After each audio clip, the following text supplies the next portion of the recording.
Characters. Love them or despise them, they are the backbone to any and all media franchises.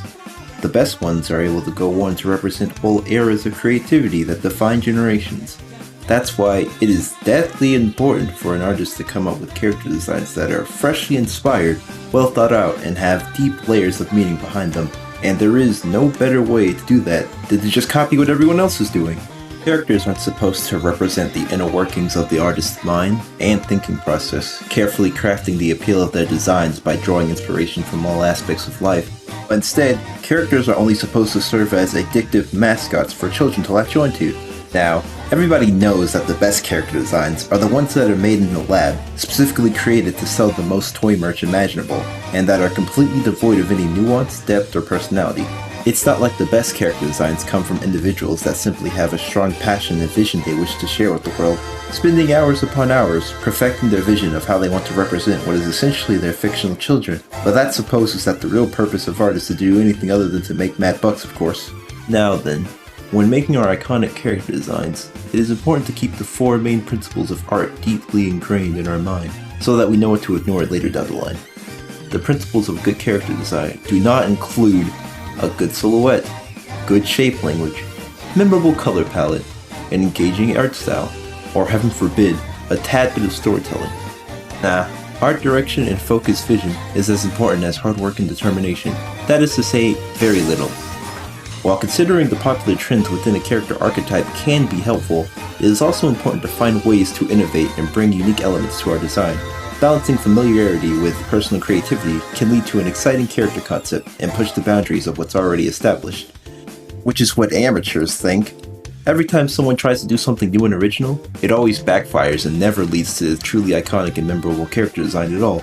We should all just trend hop from character to character, never making an attempt to truly understand what makes their design so lovable in the first place.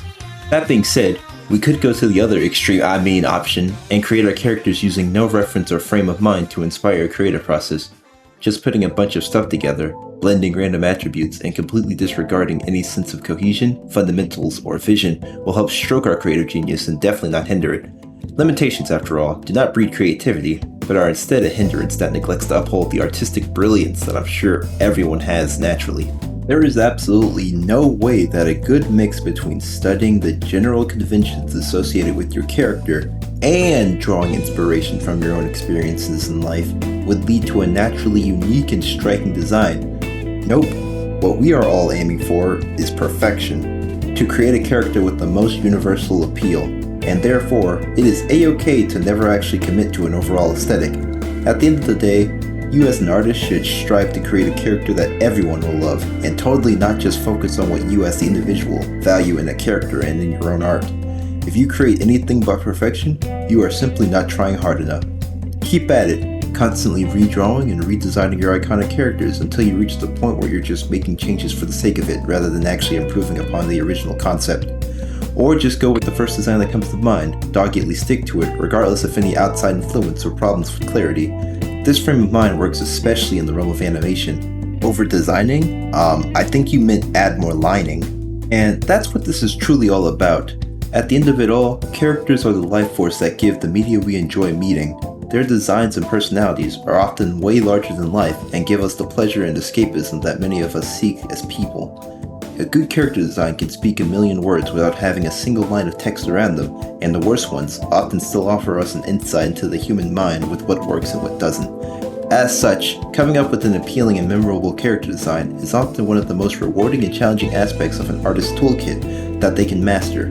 It takes the fundamentals that we are accustomed to and forces us to choose what the most important parts of those aspects are to us and then bring them to life.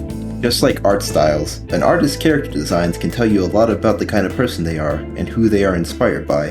Whether it's a simple cartoony design or an overcomplicated monstrous mess, characters are what draw people to fiction in life and make it that much more enjoyable. That, or the endless amount of porn that people draw of them online.